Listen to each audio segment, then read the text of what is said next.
Namaste everyone, welcome back to Zesty Nimbu. This is Sri Rekha.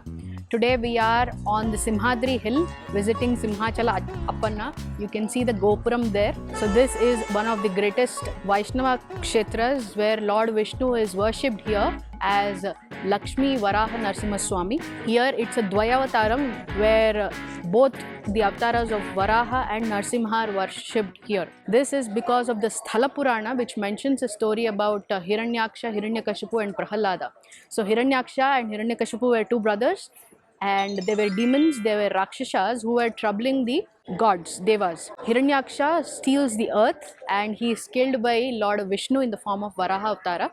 And then because of that, Hiranyakashipu takes revenge on Vishnu and prays to Lord Brahma and gets boons from him. So the boons are that he can't be killed on the ground or in the sky, in the day or in the night. He should not be killed with weapons and he should not be killed by humans or by animals. That's how he takes boons from Brahma and he starts troubling the Devas and all the worshippers of Lord Vishnu. He has a son born to him called Prahalada, who was a great devotee of Lord Vishnu from his birth itself. Hiranyakashipu tries to kill Prahalada in various ways. He tries to get him trampled by elephants. Cobras are sent on him so that cobras can bite him and so many things.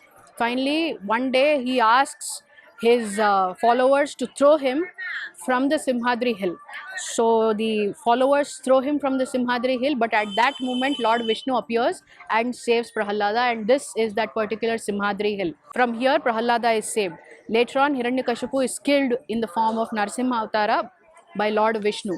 So Prahalada requests Lord Vishnu to take the avatara of both Varaha and Narasimha, and that is why he comes in that form and is worshipped here as Simhadri Appanna.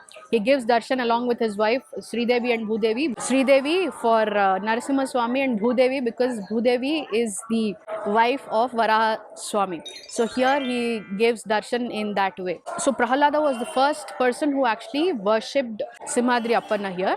He was the one who constructed the temple, but after the Krita Yuga, this temple fell into repairs. I mean, nobody was worshipping it. But later on, in the Dwapar Yuga, Pururava, who was the ancestor of Kauravas and Pandavas, when he was going along with his wife Urvashi in the Pushpaka Vimana, there was an Akashvani which said that this is the temple of Simhadri Appanna, Simhachalam. So it's a very powerful temple. So at that point in time, the Lord was covered in mud.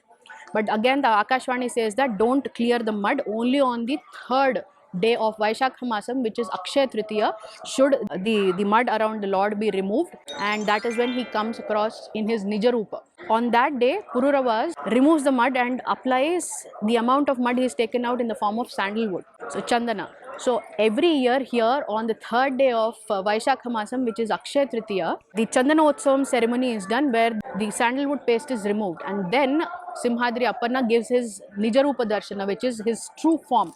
Otherwise, you will find him covered always in sandalwood paste.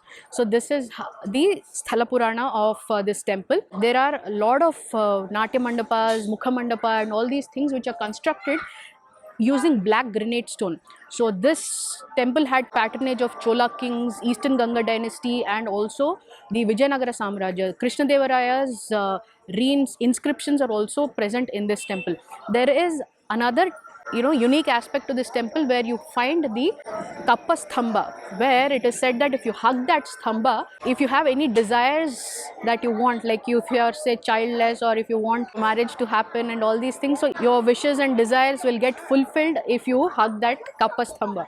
So this is a beautiful place. So the phones and cameras are not allowed inside the temple, and hence I am recording it outside the temple near the Gopuram. So you have the Kashi Vishweshwara temple there and you have other deities also giving you darshan inside the main temple. So you have Annadana Satram here as well. You can go ahead and have the Annadanam. Every day thousands of people are fed here, and these devotees are fed by the donations you give. So make sure you eat Annadanam here, Prasadam here, and then donate to the temple as well. Today's Prasadam at Simhachalam. We have some curry, khichdi, chutney and dal and rice. And now we have the sambar rice.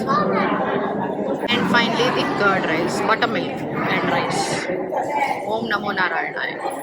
You can make Annadanam donations here. This is how it runs. You can get Kalyanam done here.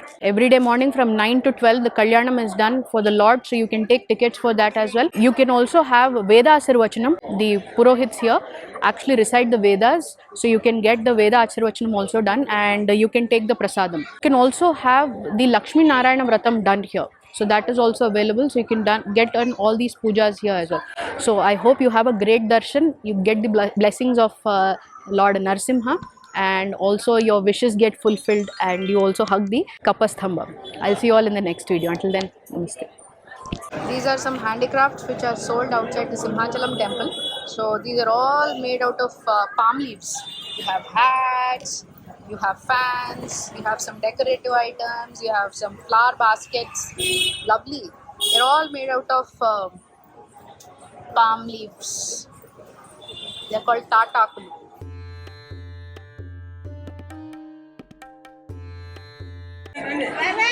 So మీరందరు సేవలకు వచ్చారా?